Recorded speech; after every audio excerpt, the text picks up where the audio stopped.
नमस्कार, मेरा नाम डॉक्टर शिवम शाह है। मैं एक robotic joint replacement and arthroscopy sports medicine specialist हूँ। तो दोस्तों, हमने बहुत सारे वीडियोस इस पे बनाए हैं कि एसीएल टेयर क्या होता है, एसीएल टेयर में क्या लक्षण होते हैं, उसके लिए हम लोग क्या सर्जरी करते हैं, सर्जरी में कौन कौन से इम्प्लांट हम लोग यूज करते हैं।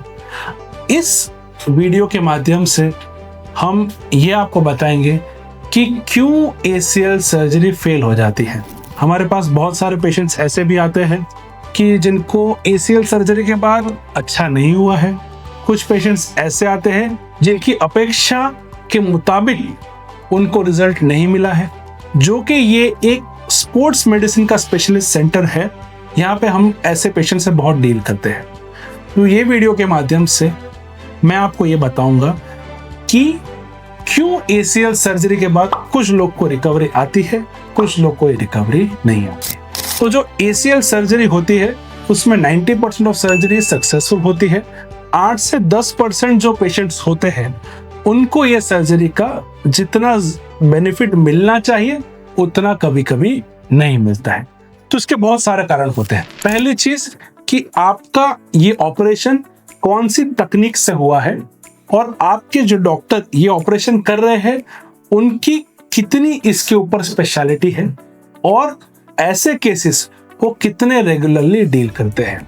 बात एकदम लॉजिकल है कि जो सर्जन ऐसी सर्जरी बहुत ही रेगुलरली करता है उसके लिए ये एक रूटीन हो जाता है और वैसा डॉक्टर आपको रिजल्ट्स कंसिस्टेंट और बेटर दे सकता है ऐसे डॉक्टर के कंपैरिजन में जो ये सर्जरी इतनी ऑफन नहीं करता है। तो ये जो एसीएल सर्जरी होती है उसके अंदर पहले भी हमने डिस्कस किया कि बहुत सारी टेक्निक रहती है। स्क्रू वाली टेक्निक रहती है, ऑल इनसाइड टेक्निक रहती है, एक टेक्निक होती है रेमनेंट प्रिजर्विंग सर्जरी होती है, एक टेक्निक ऐसी होती है जिसके अंदर हम लोग एसीएल रिकंस्ट्रक्शन भी करते हैं और बाहर का लिगामेंट जिसको हम लोग ALL लिगामेंट या फिर लैटरल एक्स्ट्रा आर्टिकुलर टेनोडेसिस कहते हैं।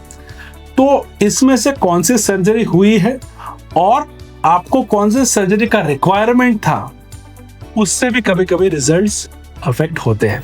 दूसरा प्रॉब्लम होता है टेक्निकल प्रॉब्लम। कभी कभी क्या होता है कि ये जो लिगामेंट हम लोग डालते हैं वो कभी कभी बहुत ही ज्यादा टाइट हो जाता है, कभी कभी ये बहुत ही ज्यादा लूज हो जाता है।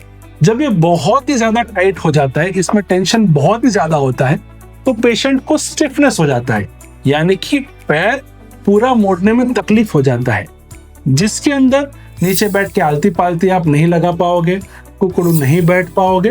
तो ये प्रॉब्लम होता है स्टिफनेस का। कभी कभी ये जो लिगामेंट होता है वो जरूरत से ज्यादा लूज छोड़ा जाता है, इसके अंदर इंस्टेबिलिटी का प्रॉब्लम बाद में रहता है, जिसको हम लोग माइक्रो इंस्टेबिलिटी बोलते हैं। यानी कि आपकी जो पुरानी इंस्टेबिलिटी थी वो तो चली गई, बट बिकॉज ये जो लिगामेंट है थोड़ा ढीला डाला हुआ है तो माइक्रो इंस्टेबिलिटी थोड़ी थोड़ी मूवमेंट ऊपर नीचे के हड्डी में रहती है।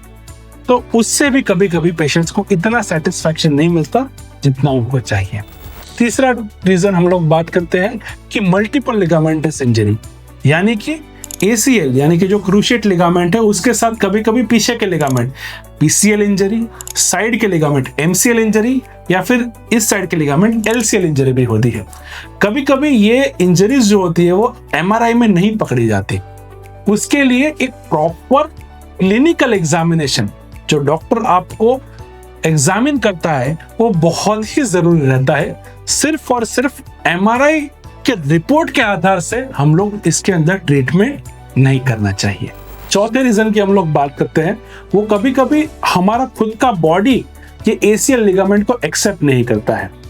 तो ये जो लिगामेंट हमने डाला है वो बॉडी से चिपकना भी बहुत ज्यादा जरूरी रहता है, पर कभी कभी केसेस के अंदर ऐसा होता है कि ये लिगामेंट बॉडी के अंदर चिपकता नहीं है, ढीला रह जाता है और बाद में फिर से टूट जाता है, जिसको हम लोग रीटायर कहते हैं। पांचवा कारण ये है कि घुटने के अंदर सिर्फ लिगामेंट्स नहीं रहते, घुटने की गद्दी भी रहती है।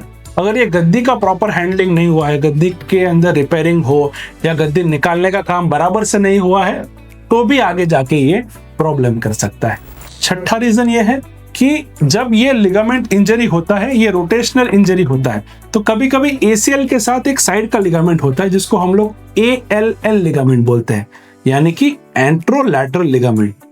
इसका भी टेयर हो जाता है। ये पर्टिकुलरली स्पोर्ट्समैन या फिर जो लोग पाइवोट या फिर कॉन्टैक्ट स्पोर्ट्स करते हैं, जैसे कि कबड्डी, जैसे कि वॉलीबॉल, जैसे कि हॉकी, ऐसे केसेस के अंदर जब ये बहुत ही ज्यादा रोटेशनल इंजरी आपको हो जाता है तब 2 लिगामेंट फट जाते हैं। तो इसके अंदर सिर्फ दूरबीन से एसीएल का रिकंस्ट्रक्शन करे तो कुछ एथलीट्स के लिए वो सफिशिएंट नहीं रहता है। तो कुछ एथलीट्स के लिए हमको एसीएल और बाहर का लिगामेंट ALL दोनों की सर्जरी हमको करनी पड़ती है। ये high demand athletes, contact sports athletes और जिन लोग को पाइवोटिंग एक्टिविटीज बहुत करना होता है उसके लिए बहुत जरूरी होता है। 7वीं चीज जो हम लोग बात कर रहे हैं वो है इम्प्लांट क्वालिटी। आपके अंदर कौन से क्वालिटी का इम्प्लांट यूज किया हुआ है, आपका कौन से तकनीक से ऑपरेशन किया गया है, वो भी बहुत ही जरूरी रहता है।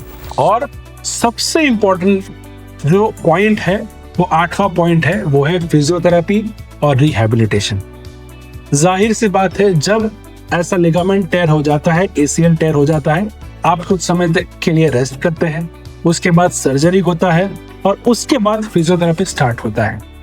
बहुत सारे पेशेंट्स फिजियोथेरेपी बराबर से नहीं करते हैं। जाहिर सी बात है कि जब हम घुटने और आजू बाजू के स्नायु को 2 से 3 महीने का रेस्ट देते हैं तो वो मसल्स एज कंपेयर टू दूसरे मसल्स वीक होते हैं। तो इसका टाइम रहते स्ट्रेंथनिंग करना जरूरी है, मसल स्ट्रेंथनिंग करना जरूरी है, वेट ट्रेनिंग करना जरूरी है, प्रोप्रियोसेप्टिव ट्रेनिंग करना खूब जरूरी रहता है। अगर ये हम लोग नहीं करते हैं तो लॉन्ग टर्म में ये जो मसल्स है वो दूसरे पैर के हिसाब से कम स्ट्रॉन्ग रहते हैं।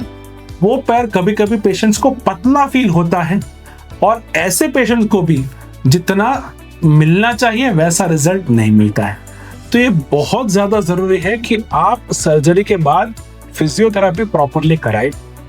मैं ये मेरे हर एक पेशेंट को कहता हूं कि जितना बड़ा रोल एक सर्जन का होता है उतना ही बड़ा रोल एक फिजियोथेरेपिस्ट डॉक्टर का भी रहता है, खास करके स्पोर्ट्स इंजरी के अंदर। तो ये हमने देखे कि कौन से 8 कारण हैं जिसके कारण ACL लिगामेंट की सर्जरी फेल हो जाती है। तो ऐसे ही टेक्निक्स, ऐसे ही टेक्नोलॉजी और ऐसे ही लिगामेंट टेयर, गद्दी की इंजरी और स्पोर्ट्स मेडिसिन रिलेटेड इंफॉर्मेशन के लिए आप हमारे चैनल को फॉलो कर सकते हैं। अगर आप भी ऐसी कोई परेशानी से जूझ रहे हैं तो घबराए नहीं, हमें कांटेक्ट कर सकते हैं और कमेंट्स में हमें बता सकते हैं।